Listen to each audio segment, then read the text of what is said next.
नमस्कार दोस्तों, मैं शुभम उपाध्याय एक बार फिर से आपका स्वागत करता हूं आपके अपने YouTube चैनल शुभम उपाध्याय पर। दोस्तों, आज इस क्लास में हम सीखेंगे रूल ऑफ डिविजिबिलिटी, विभाजकता का नियम। तो विभाजकता का नियम हम सीखेंगे 1 से लेकर 15 तक, यहीं तक हम लोगों को काम लगना है। बहुत ज़्यादा इसमें परेशान होने की ज़रूरत नहीं है कि 50 तक 60 तक याद कर लें। तो इतना मतलब आपको किसी गिनीज बुक में आपका नाम नहीं दर्ज करवाना, मतलब बेसिकली आप उतना सीख लीजिए जितने से आपका काम चल जाए। तो वही मैं आज आपको सिखाऊंगा। तो चलिए वीडियो को स्टार्ट करते हैं। और दोस्तों, वीडियो को स्टार्ट करने से पहले अगर आपने चैनल को सब्सक्राइब नहीं किया तो चैनल को सब्सक्राइब कर लें, नोटिफिकेशन बेल को ऑन कर दें जिससे लेटेस्ट वीडियोज़ की अपडेट आपको मिलती रहे। तो चलिए वीडियो को स्टार्ट करते हैं। तो दोस्तों, जैसा कि मैंने बताया, आज हम सीखेंगे क्या, विभाजकता के नियम। विभाजकता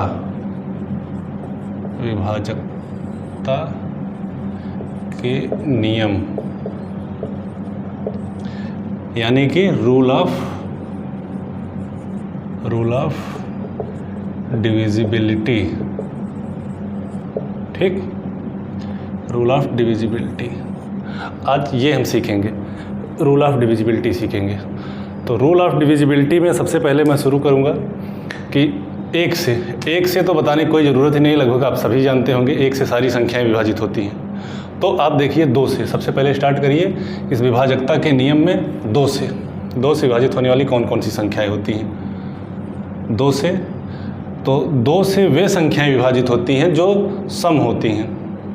तो इसका मतलब इसको ऐसे भी कह सकते हैं कि वे संख्याएं जिनके इकाई के अंक में 0 हो, 2 हो, 4 हो, 6 हो, 8 हो, ये अगर संख्याएं, ये अंक अगर किसी भी संख्या की इकाई के अंक के स्थान पर हो तो वो संख्या 2 से विभाजित हो जाएगी। तो ये चीज़ आपको ध्यान रखना है। तो इसको हम कह सकते हैं कि, इसको ध्यान रखिएगा, लास्ट 1 डिजिट जो होता है इसको कह सकते हैं लास्ट डिजिट। अगर लास्ट डिजिट जो है वो 2 से विभाजित हो रहा है, लास्ट अंक मतलब इकाई का अंक अगर 2 से विभाजित हो रहा है, पूरी संख्या 2 से विभाजित हो जाएगी। ठीक, चलिए 2 के बाद अब हम देखते हैं 4। 2, 4 और 8 का पेयर बना के हम देखेंगे, क्योंकि ये जो तीनों अंक होते हैं इनका लगभग एक टाइप होता है। तो जैसे मैंने 2 को बताया कि लास्ट डिजिट जो इकाई का अंक होता है, अगर वो विभाजित 2 से हो रहा है, पूरी संख्या विभाजित हो जाएगी। उसी प्रकार से 4 में अगर लास्ट 2 डिजिट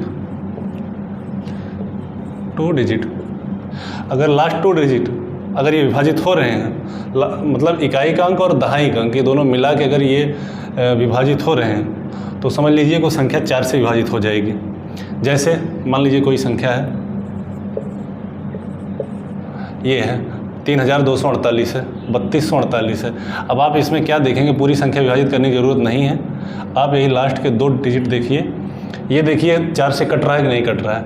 तो आप देख रहे हैं कि 4 एकम 4, 4 दूनी 8, ये कट जा रहा है बड़े आसानी से। तो इसलिए पूरी संख्या विभाजित हो जाएगी। तो कहने का मतलब लास्ट 2 डिजिट आपको देखना है। तो ऐसा भी हो सकता है कि लास्ट का जो ये दोनों 0 हों, लास्ट के दोनों अंक अगर 0 हों, लास्ट के दोनों अंक अगर 0 मिल जाते हैं आपको, 0, ठीक, तब भी वो संख्या 4 से विभाजित हो जाएगी। जैसे यही मान लीजिए 3100 है, यहाँ पर देखिए लास्ट के दोनों अंक क्या हैं, 0 हैं, तो ये भी संख्या 4 से विभाजित हो जाएगी। ठीक, चलिए 8 से देखते हैं। 8 में क्या है, सिंपली 8 में देखना है, इसमें 1 डिजिट, इसमें 2 डिजिट, इसमें देखना है लास्ट 3 डिजिट। ठीक, अब कोई भी संख्या उसके अंतिम के 3 अंक देखना है, अगर वो 8 से विभाजित हो जा रही है तो पूरी संख्या 8 से विभाजित हो जाएगी। इसके अलावा अगर तीनों अंक जो हैं, लास्ट के तीनों अंक अगर 0 हों, जैसे कि 3 0 हो लास्ट में, तो ये भी संख्या 8 से पूरी विभाजित हो जाएगी। जैसे एग्जांपल देखते हैं, मान लीजिए कोई संख्या है, ये है 31,864 कोई संख्या है। इसको आप 8 से विभाजित करिए। तो आपको पूरा नहीं करना है, केवल यही लास्ट के 1 2 3 यही 3 अंक आपको लेने हैं, इसी को 8 से विभाजित करिए। तो 8 एकम 8, 8 फिर 0 बार एक बार जाए, 1 0 और उसके 8 8 64। तो ये संख्या जो है 8 से विभाजित हो जाएगी पूरी की पूरी। अगर मान लीजिए यहीं पर कोई संख्या होती 35,000 मीन्स 3 0 लास्ट में है, तो ये भी संख्या आपको सीधा सीधा 8 से विभाजित हो जाएगी, इसमें बिल्कुल भी आपको घबराने की ज़रूरत नहीं है। माने कि अब देखिए 2, 4, 8 मैंने आपको बताया 2, 4, 8 का लगभग एक टाइप होता है। इसमें आपको अंतिम अंक देखना है, इसमें अंतिम के 2 अंक देखना है, और उसके अलावा अगर अंतिम के दोनों अंक 0 हों। 8 में आपको अंतिम 3 अंक देखना, और इसके अलावा अगर अंतिम तीनों अंक 0 हों तो ये संख्याएं 8 से पूरी पूरी विभाजित हो जाएंगी। ठीक, यहाँ तक आपको समझ में आ गया। चलिए और संख्याएं और अंक देखते हैं। अब देखिए, एक देखते हैं हम 3 और एक देखते हैं 9। देखिए इसका मैं पेयर बना के इसलिए समझा रहा हूँ क्योंकि इन लोगों के जैसे वो तीनों बताया मैंने, वो तीनों लगभग एक टाइप के थे। अभी देखिए इन दोनों में 3 और 9 में भी एक ही टाइप के आपको मिलेंगे। तो सबसे पहले आप 3 देखिए, 3। तो किसी भी संख्या के अंकों का योग जो है अगर 3 से विभाजित हो जाए, मान लीजिए कोई संख्या है 3, 1, 5, 3, 1, 2। चलिए ये संख्या है 3,15,312। ये 3 से कटेगी कि नहीं कटेगी? तो आपको क्या करना है, सारे अंकों को जोड़ लेना है।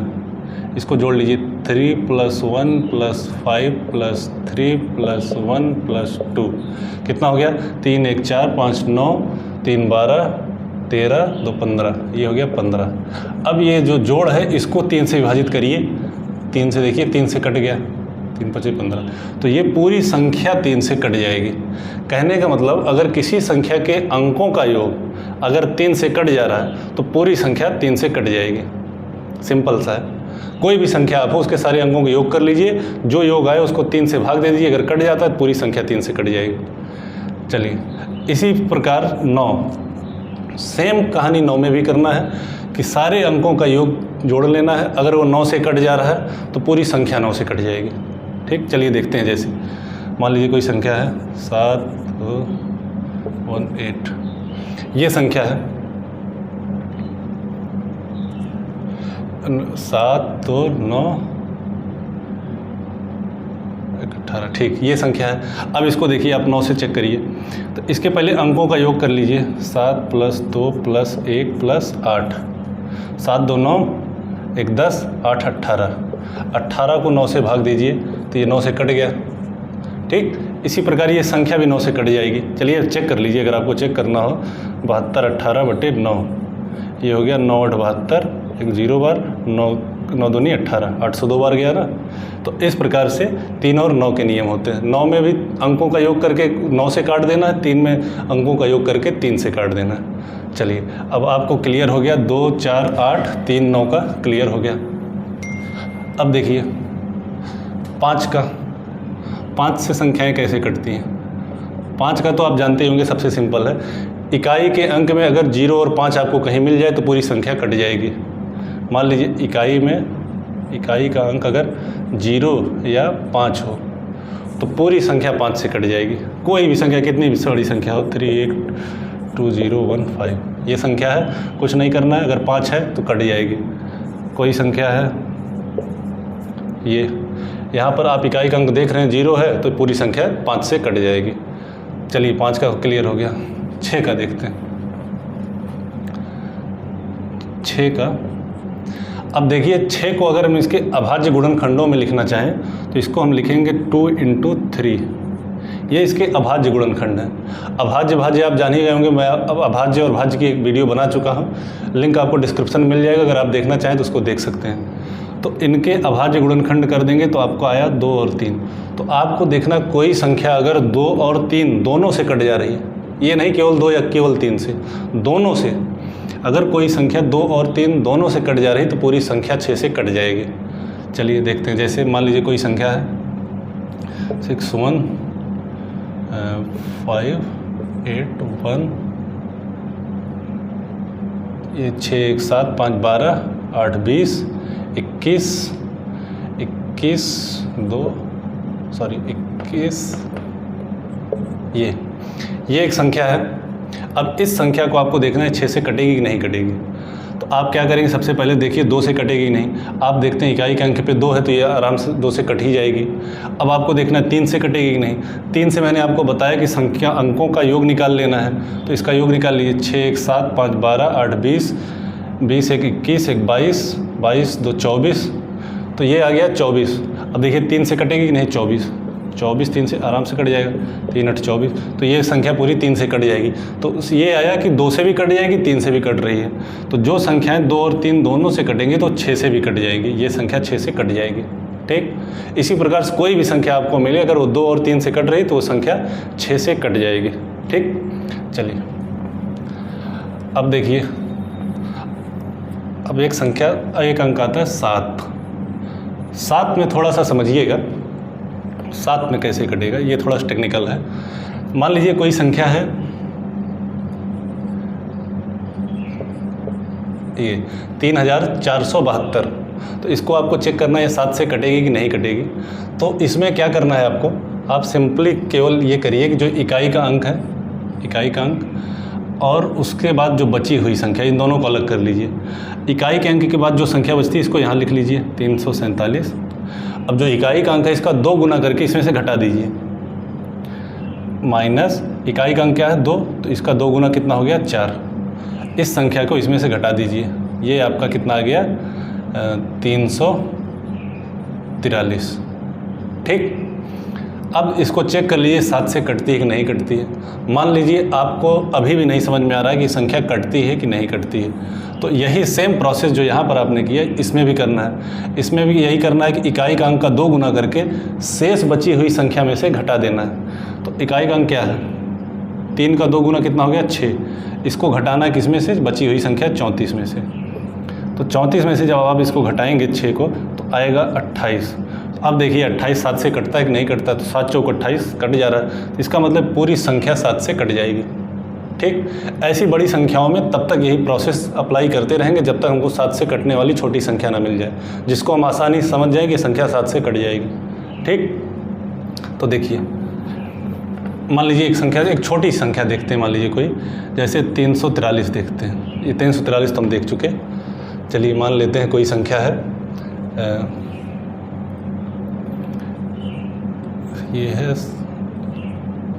ये कोई संख्या है।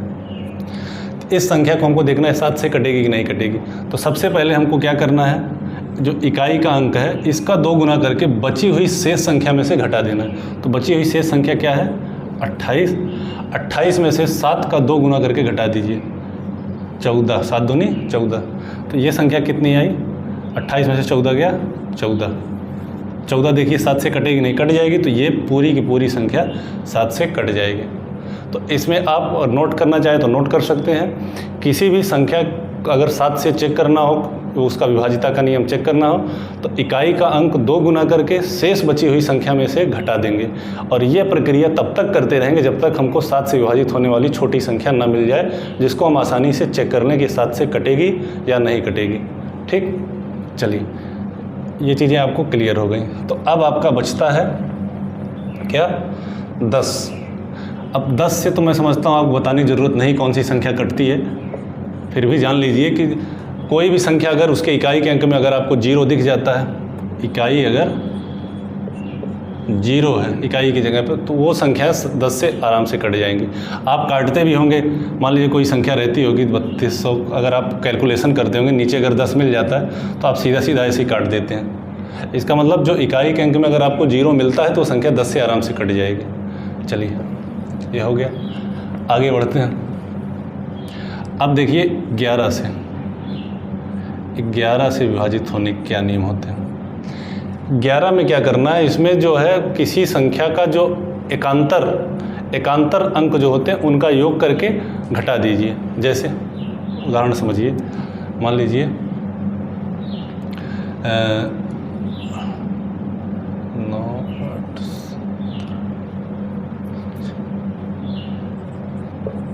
ये एक संख्या 9582। इसको आपको चेक करना है कि 11 से कटेगी कि नहीं कटेगी। तो पहले एकांतर की जो अंक हैं उनको हमको पहचानना है। एकांतर मतलब एक एक के अंतर के बाद, जैसे एक संख्या ये है तो एक संख्या के बाद अगला ये दोनों एकांतर क्रम वाली संख्याएं अंक हैं। उसी प्रकार से ये दोनों भी एकांतर क्रम वाली अंक हैं। 5 और 2, तो 9 और 8 को जोड़ लीजिए, तो 9 8 कितना हो गया 9 8 17। 5 और 2 को जोड़ लीजिए, 5 2 7। तो ये कितना हो गया, अब इसको घटा दीजिए, 17 माइनस 7 बराबर 10। अब देखिए 10 आ गया, 10 आ गया। अब 11 से 10 नहीं कटेगा, 11 से 10 नहीं कटेगा, इसलिए ये पूरी संख्या 10 से नहीं, 11 से नहीं कटेगी। ठीक है, इसी प्रकार दूसरा देखते हैं, दूसरी संख्या देखिए, कटने वाली संख्या देखते हैं।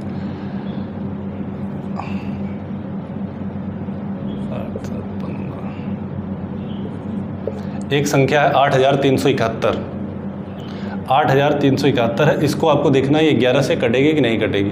तो एकांतर क्रम के जो अंक हैं इनका योग निकाल लीजिए, इसका योग निकाल लीजिए, 8 7 15, इसका निकाल लीजिए 3 1 4। अब 15 में से 4 को घटा दीजिए, 15 माइनस 4 बराबर 15 में से 4 गया 11। 11 देखिए 11 से काटेंगे कट जाएगी, तो ये पूरी संख्या 11 से कट जाएगी। तो यही इसमें 11 में करना है, एकांतर क्रम के जो अंक हैं उनका योग निकाल के घटा देना है। जो संख्या आती है उसको आप 11 से विभाजित करेंगे, अगर कट जाती है तो पूरी संख्या 11 से कट जाएगी। ठीक, चलिए अब 12 का देखते हैं, आगे बढ़ते हैं। 12 का भी जैसे 6 का बताया था, उसके जो अभाज्य गुणनखंड है उनको लिख लेते हैं और उनसे चेक कर लेते हैं, अगर संख्या कटती है तो पूरी संख्या 6 से कट जाती है। उसी प्रकार 12 में भी जो है इनके अभाज्य गुणनखंड जो है उनको लिख लीजिए। अभाज्य गुणनखंड मतलब इसके हैं 3 और 4, 3 चौक 12 होता है ना।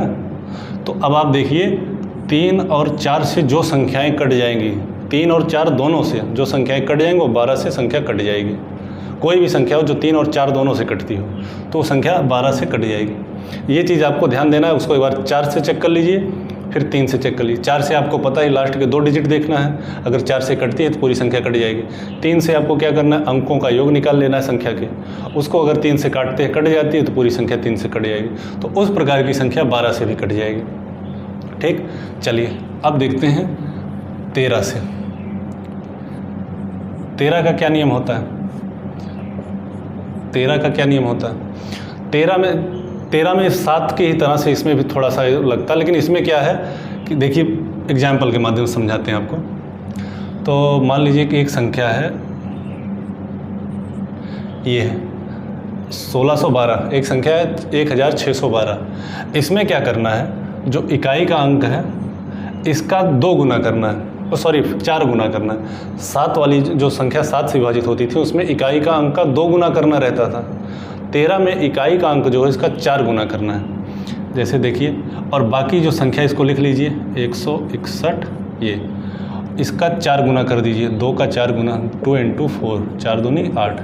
अब इस 8 को इसमें जोड़ दीजिए। उसमें क्या था, 7 वाले में था घटाया जाता था 2 गुना करके, इसमें 4 गुना करके जोड़ा जाता है। तो 161 + 8, ये क्या हो गया आपका 169। अब ये आप देख लीजिए कि ये संख्या 13 से कटेगी कि नहीं कटेगी। तो 13 से आप जानते ही कट जाएगी, 13 13 में 169। ठीक, ये 13 से कट जाएगी अगर 13 से भाग देंगे। तो इस प्रकार से आपको देखना है। 13 वाले में जो है थोड़ा ध्यान रखना है कि जो इकाई का अंक हो उसका 4 गुना करके शेष बची हुई संख्या में जोड़ देना है। और 7 वाले में क्या था, इकाई का अंक का 2 गुना करके शेष बची हुई संख्या में से घटा देना था। तो इस प्रकार की इसी प्रक्रिया से आप 13 का पता पा सकते हैं कि वो संख्या कटेगी कि नहीं कटेगी। चलिए, ये आपका 13 हो गया। अब बचता है आपका 14। 14 से कौन सी संख्याएं कटेंगी? सेम इसमें भी इसके अभाज्य गुणनखंड आप लिख लीजिए, क्या होते हैं 2 सत्ते 14। तो कोई भी संख्या अगर 2 और 7 से कट जा रही है, अगर 2 और 7 से कट जा रही है तो वो संख्या 14 से भी कट जाएगी। मान लीजिए एग्जाम्पल से आप समझना चाहें तो मान लीजिए एक संख्या है 210।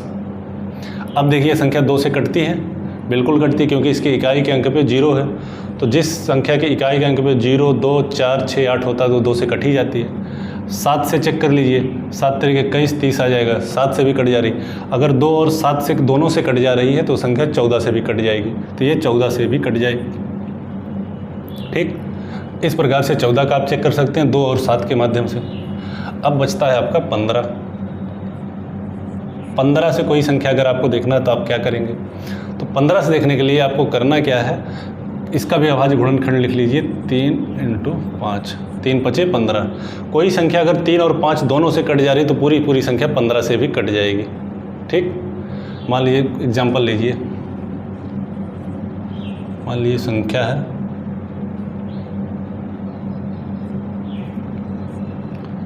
ये संख्या है, तो ये संख्या 15 से कटेगी कि नहीं कटेगी मान लीजिए। अब देखिए 3 से पहले चेक करिए, 3 से क्या करते हैं आप अंकों का योग निकाल लेते हैं, 2 2 4 5 9, 1 10 5 15, 15 इसका योग आया तो 3 से काटेंगे तो ये कट गया, तो इसका मतलब 3 से संख्या कट जाएगी। 5 से चेक कर लीजिए, इकाई के अंक में 5 है तो ये 5 से भी कट जाएगी। अगर 3 और 5 दोनों से कट गई तो ये संख्या 15 से भी कट जाएगी। तो इस प्रकार से आपको 15 से चेक करना है। ठीक, तो उम्मीद करता हूँ आपको वीडियो क्लास समझ में आई होगी पूरी। और देखिए इसको बहुत ज़्यादा 25 30 50 60 तक याद करने की ज़रूरत नहीं है, इतने से हमारा काम बन जाना है। मैंने आपको जैसे बताया कि कहीं गिनीज बुक और लिम्का बुक में हमको नाम नहीं लिखवाना याद करके, बस हमको एग्ज़ाम पास करना है, तो एग्ज़ाम पास करने के लिए सफिशिएंट है इतना। तो इसी प्रकार से वीडियो को देखते रहिए और आप कमेंट करिएगा अगर किसी की और कोई अगर आपको इस वीडियो से रिलेटेड कोई डाउट रह जाता है तो आप कमेंट में बताइएगा, तो जो भी आपके डाउट हो मैं उसको अगली वीडियो में आपका क्लियर करूँगा। तो चलिए दोस्तों, अगर वीडियो आपको पसंद आई हो तो वीडियो को लाइक शेयर और सब्सक्राइब करना मत भूलिएगा और ज़्यादा से ज़्यादा इसको शेयर करिए। तो चलिए मिलते हैं फिर अगले वीडियो में किसी और लेक्चर के साथ, तब तक के लिए धन्यवाद। जय हिंद, जय भारत।